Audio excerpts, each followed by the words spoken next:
نئے army chief general Syed Asim Munir کے خلاف خوفناک منصوبہ لیک ہو چکا ہے اور جنرل ریٹائرڈ فیض حمید کا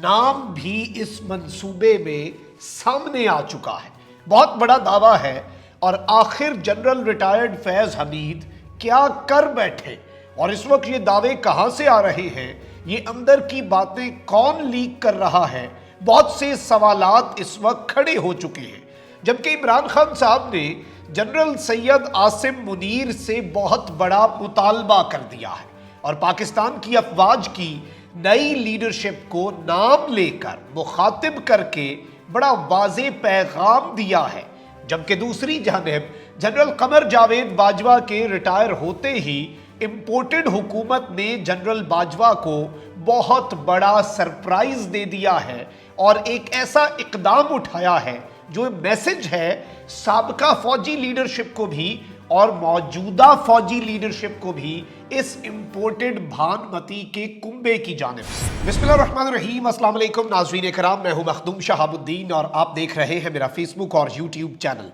امید کرتا ہوں آپ سب لوگ بخیر و عافیت ہوں گے اور جہاں بھی ہوں گے اپنے اہل خانہ سمیت خوش بھی ہوں گے اور محفوظ بھی۔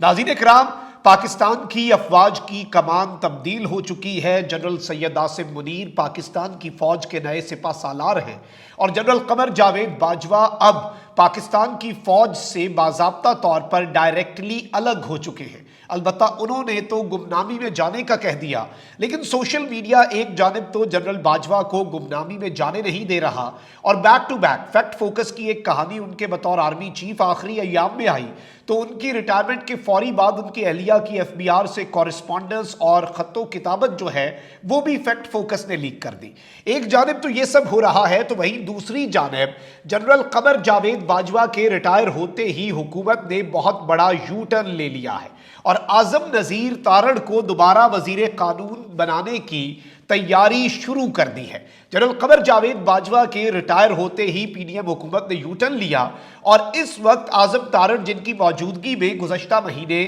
آسما جہانگیر کے حوالے سے منعقدہ ایک تقریب میں فوج مخالف نعرے لگائے گئے تھے اور اس پر عسکری قیادت نے ناراضی کا اظہار کیا تھا، جس کے بعد وزیر قانون اعظم نذیر تارڑ سے استعفیٰ طلب کر لیا گیا تھا۔ استعفیٰ طلب کیے جانے کے بعد اعظم نذیر تارڑ نے تقریب میں فوج مخالف نعرے لگنے پر اظہار افسوس کرتے ہوئے استعفے کی تصدیق کی تھی، جبکہ وزیر اعظم شہباز شریف نے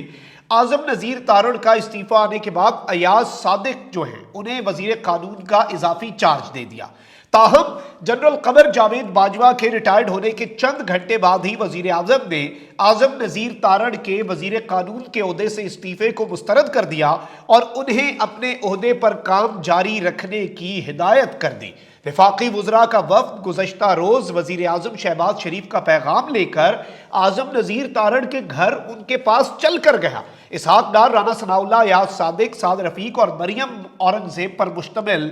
وفد نے ان سے ملاقات کی۔ یہاں پر بہت سے سوالات ہیں کہ نعرے تو میری فوج کے خلاف لگائے گئے تھے، یہ وہ نعرے تھے جن پر مجھے بھی غصہ آیا تھا، جن پر میری فوج کو بھی غصہ آیا تھا۔ یہ جنرل قمر جاوید باجوہ اسپیسیفک نعرے نہیں تھے، number one, this is very important. اور میری فوج کے خلاف جو نعرے ہیں ان کے اوپر اگر یہ حکومت کوئی ایکشن نہیں لیتی یا یو ٹرن لے رہی ہے تو یہ میسج آخر کس کے لیے ہے؟ وہی دوسری جانب مزید دعوے سامنے آ رہے ہیں۔ فیاض راجہ صاحب نے دعویٰ کیا ہے کہ جنرل ریٹائرڈ قمر جاوید باجوہ نے اپنے دور اقتدار کے آخری 72 گھنٹوں میں پہلے ایک ریٹائرڈ جرنیل، پھر اعجاز الحق جو کہ جنرل ضیاء الحق کے صاحبزادے اور ایک بڑی برج کا کردار ادا کرتے رہے، اور پھر صدر مملکت ڈاکٹر عارف علوی سے رابطہ کر کے پیغام پہنچایا کہ عمران خان سے صرف ایک مرتبہ رابطہ کروا دے، شاید معاملات کو کوئی درست کرنا مقصود تھا یا کیا کچھ تھا۔ جنرل عاصم منیر کے خلاف جو سازش ہے اور اس میں جنرل فیض حمید کا جو کردار ہے اس پر آتے ہیں، لیکن پہلے میں آپ کو یہ بتا دوں کہ عمران خان صاحب نے ایک ٹویٹ کیا ہے اور اس ٹویٹ کے اندر عمران خان صاحب نے جنرل سائر شمشاد مرزا کو جوائنٹ چیف اور جنرل سید عاصم منیر کو نیا چیف آف آرمی سٹاف بننے پر مبارکباد دی ہے اور ساتھ لکھا ہے we hope new military leadership will work to end prevailing trust deficit, کہ نئی فوجی قیادت جو ہے وہ کام کرے گی جو اعتماد کا فقدان ہے اسے ختم کرنے میں، that has built up in last 8 months between the nation and the state, جو ریاست اور قوم کے درمیان اس وقت اعتماد کا فقدان ہے اسے ختم کیا جائے گا. Strength of the state is derived from its people. کسی بھی ریاست کی طاقت اس کی عوام ہوتی ہے. ساتھ عمران خان صاحب نے 14 اگست 1947 کو قائد اعظم محمد علی جناح کے آرمڈ فورسز سے جو خطاب ہے اس کو بھی شیئر کیا, اور اس میں قائد اعظم نے کہا تھا ڈو ناٹ فارگیٹ, اور یہ نئی لیڈرشپ کے آتے خان صاحب انہیں یاد کروا رہے ہیں کہ do not forget that the armed forces are the servants of people and you do not make national policy. آپ اس قوم کے ملازم ہیں, آپ سرو کر رہے ہیں اور آپ قومی پالیسی نہیں بناتے. It is we the civilians who decide these issues. یہ ہم ہیں عام شہری جن کا کام ہے کانسٹیٹیوشن کے مطابق یہ پالیسیز بنانا, and it is your duty to carry out these tasks with which you are interested. اور آپ کا کام صرف وہی ٹاسک کرنا ہے جس کے لیے آپ پر اعتبار کیا جا رہا ہے. اب ایک جانب یہ ساری کی ساری چیزیں آپ نے ذہن نشین کرنی ہیں, تو وہی دوسری جانب ابھی بھی جنرل فیض حمید جو کہ ریٹائر ہو چکے ہیں, جنہوں نے اپنا استعفیٰ جی ایچ کیو کو بھجوا دیا, فوری طور پر جنرل عاصم منیر کے چیف بننے سے پہلے یہ استعفیٰ منظور ہو گیا.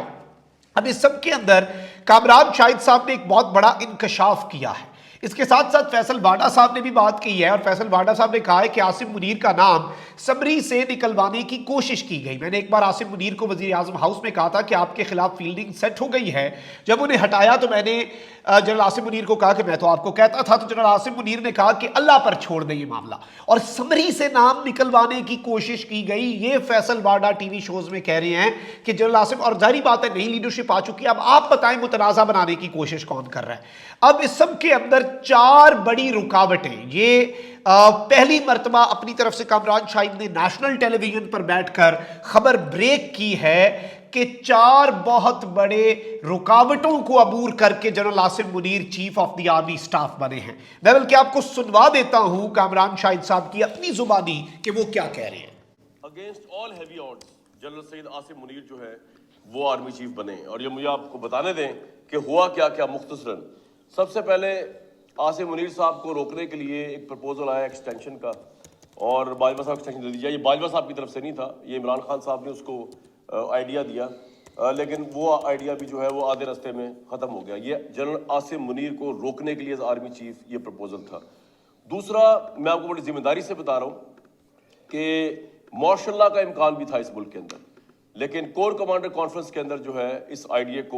کی نفی کر دی گئی. آپ کو میں انفارمیشن کی بیس پہ یہ بات بتا رہا ہوں کہ مارشل لا اس ملک میں نہیں لگانا. تیسرا, بہت امپورٹنٹ جنرل تھے, اب وہ ریٹائر ہو چکے ہیں, وہ اس معاملے کو عاصم منیر صاحب کی تعیناتی کے معاملے کو کورٹ میں بھی لے جانے کی درپے تھے, لیکن اس میں پرابلم یہ تھی کہ سپریم کورٹ آف پاکستان جو ہے وہ ایسے بندے کی تو سن سکتا ہے سنوائی جو کہ ایگریوڈ پارٹی ہو, لیکن اگر آپ کسی اور کو آگے کر کے معاملے کو اٹھانا چاہیں تو وہ کورٹ نے سننا نہیں تھا. تو فوج کے اندر جو ہے وہ ایک نظم و ضبط کا ڈسپلن خیال کرتے ہوئے وہ جو ہمارے معتبر جنرل تھے جو اب ریٹائر ہو چکے ہیں, انہوں نے پھر کورٹ میں جانے کا فیصلہ نہیں کیا. عاصم منیر صاحب کو روکنے کے لیے کورٹ تک جانے کی بات ہو چکی تھی. اور چوتھا جو تھا ان کو روکنے کے لیے وہ یہ تھا کہ ساحر شمشاد صاحب کا نام آیا, گورنمنٹ کو بتایا گیا کہ ان کو آرمی چیف لگا دیا جائے, لیکن بالآخر اس پہ بھی نواز شریف جو تھے وہ اڑ گئے اس بات پہ. اور یہ میری انفارمیشن آبویسلی گورنمنٹ اس کو نہیں کرتی, گورنمنٹ کبھی بھی نہیں مانے گی کہ نواز شریف صاحب کی بڑی اس کے اندر سے تھی, لیکن تو یہ ناظرین اکرام آپ نے سنا کامران شاہد صاحب کا دعویٰ. اس میں جو امپورٹنٹ ہے وہ یہی ہے کہ جنرل عاصم منیر کے خلاف جنرل ریٹائرڈ فیض حمید جو اب پاکستان کی فوج کا حصہ ڈائریکٹلی نہیں رہے, اور انٹرسٹنگلی جو امپورٹنٹ ہے وہ یہ ہے کہ جنرل باجوہ اور جنرل فیض ایک ساتھ پاکستان کی فوج سے الگ ہوئے ہیں, ریٹائر ہوئے ہیں. اب اس سب کے اندر یہ کہہ رہے ہیں کہ انہوں نے عدالت تک جانے کا فیصلہ کیا, اور یہ ایک پورا منصوبہ تھا. اب اس منصوبے کو سامنے لا کر